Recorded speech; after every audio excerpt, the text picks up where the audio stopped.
लालू यादव ने तेजस्वी यादव को मंत्र दे दिया है कि किस तरीके से 2024 में चुनाव लड़ना है। और अब लालू यादव जो है वो बैठकर ये देख रहे हैं कि 2019 में जो कैंडिडेट थे वो कितने वोटों से हारे थे और किस जाति को कितना सीट दिया गया था। लालू यादव, तेजस्वी यादव बैठकर पूरा चिंतन कर रहे हैं कि 2024 में किस तरीके से राजद को ज्यादा से ज्यादा बड़ा पार्टी बना देना है, किस तरीके से जितना सीट मिले उसमें ज्यादा से ज्यादा सीट जीत लेना है और राजद को बिहार की सबसे बड़ी पार्टी बना देना है। और ऐसे में अब हम आपको बताएंगे कि 2019 में किस जाति को कितना सीट दिया गया था और उसमें से कौन कौन से उम्मीदवार कितना वोट से चुनाव हार गए थे। ऐसे तो राजद 19 सीटों पर चुनाव लड़ा था और 19 सीटों पर से सभी सीटों पर वो चुनाव हार गया था, लेकिन सबसे कम वोट से किस जाति का उम्मीदवार जो है वो चुनाव हारा था वो हम आपको बताएंगे। लेकिन उसके पहले नमस्कार, मेरा नाम शशांक पांडे, आप जनता जंक्शन पर मुझे देख रहे हैं, कैमरे के पीछे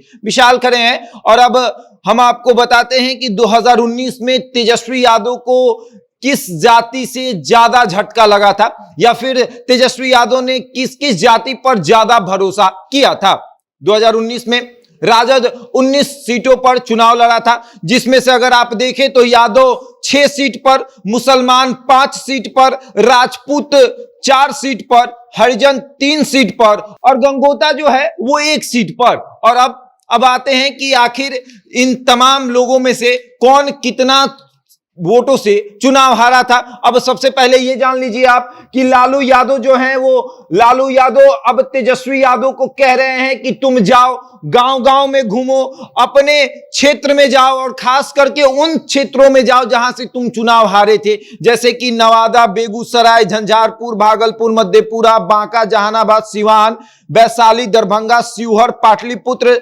और सारण, गोपालगंज, महाराजगंज, हाजीपुर, सीतामढ़ी, अररिया और बक्सर। इन तमाम क्षेत्रों में दौरा करेंगे तेजस्वी यादव। इन तमाम क्षेत्रों में ज्यादा ध्यान देंगे क्योंकि यहां से इनके उम्मीदवार 2019 में थे और बहुत बुरी तरीके से हारे थे। अब हम आपको एक एक करके उम्मीदवारों का नाम बताएंगे, आपको बताएंगे कि वो कितना वोटों से चुनाव हार गए थे और तेजस्वी यादव का अब अगला प्लान क्या होगा वो भी हम आपको बताएंगे। सबसे पहले नवादा में विभा देवी जो है वो 3,47,612 वोटों से हारी थी। तो नवादा में तेजस्वी यादव को कुछ ज्यादा ही मेहनत करना पड़ेगा क्योंकि 3,47,612 वोटों से हारना कोई मामूली बात नहीं है। और अब आते हैं बेगूसराय में तनवीर हसन जो है सबसे अधिक वोटों से चुनाव हारे थे। जितना वोट से कोई चुनाव जीत जाता है उतना वोटों से वो चुनाव हार गए थे। 4,22,217 वोटों से वो चुनाव हारे थे। उसके बाद आते हैं झंझारपुर में गुलाब यादव को उम्मीदवार बनाया गया था और गुलाब यादव भी 3,22,951 वोटों से चुनाव हार गए थे। अब आते हैं भागलपुर में शैलेश कुमार मंडल को जो है उम्मीदवार बनाया था, जो कि गंगोता जाति से आते हैं। ये भी 2,77,630 वोटों से चुनाव हार गए थे। मधेपुरा की अगर आप बात करें, कहा जाता है कि मधेपुरा में भाई लालू यादव की तूती बोलती है और मधेपुरा के जितने यादव हैं वो लालू यादव को अपना नेता मानते हैं। लेकिन इसी मधेपुरा में राजद का उम्मीदवार चुनाव हार गया जिसका नाम था शरद यादव। जी हां, शरद यादव जो कि लगातार वहां से सांसद रहे, वो चुनाव हार गए थे। वो भी हारे थे 3,01,527 वोटों से। अब आते हैं बांका में जयप्रकाश नारायण यादव, ये भी आपको 2,05,032 वोटों से चुनाव हारे थे। जहानाबाद की अगर बात करें तो सुरेंद्र प्रसाद यादव 1,751 वोटों से चुनाव हारे थे।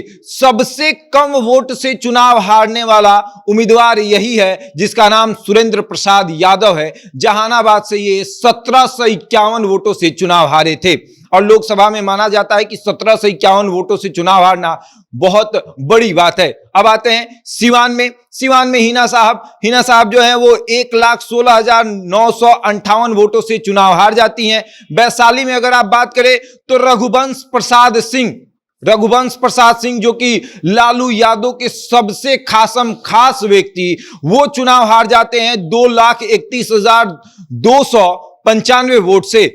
आते हैं अब दरभंगा अब्दुल बारी सिद्दीकी, ये भी लालू यादव के खासम खास व्यक्ति, और ये चुनाव हारते हैं 2,67,979 वोट से। अब आते हैं शिवहर में। शिवहर में आपको सैयद फैजल अली जो है वो 3,40,360 वोटों से चुनाव हारते हैं।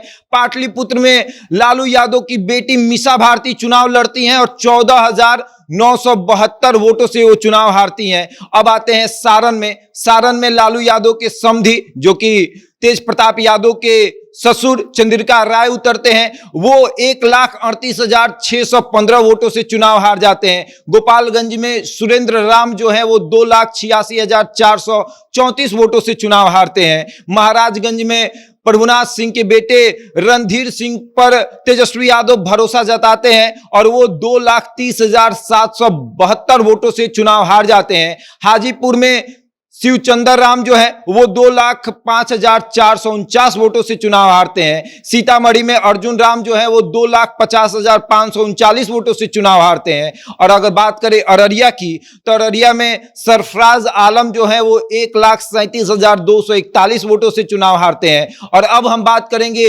राजद के प्रदेश अध्यक्ष जगदानंद सिंह की। जगदानंद सिंह बक्सर से चुनाव लड़ते हैं और 1,17,609 वोटों से चुनाव हार जाते हैं।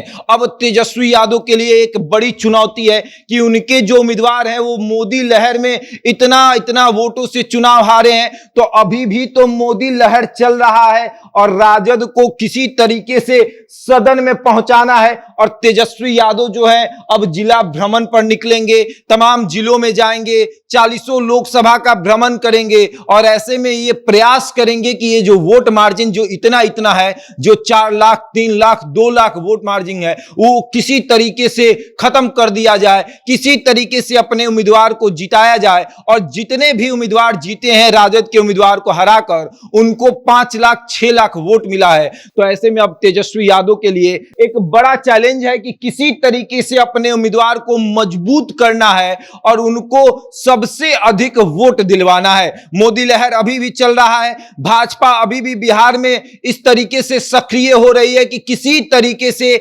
जो पिछली बार राजद को 0 पर आउट किया गया था, इस बार जेडीयू, कांग्रेस और भाकपा माले को भी 0 पर आउट कर दिया जाए और 40 में से 40 सीटों पर अपना कब्जा हो। अब देखने वाली बात यह है कि लालू यादव 2014 में जिस तरीके से रणनीति बनाए थे, क्या वो रणनीति तेजस्वी यादव के लिए काम करेगी? 2024 में तेजस्वी यादव राजद को सदन में पहुंचाने में सफल हो पाएंगे या नहीं? बहरहाल इस खबर में इतना ही। बने रहे हमारे साथ और देखते रहें जनता जंक्शन।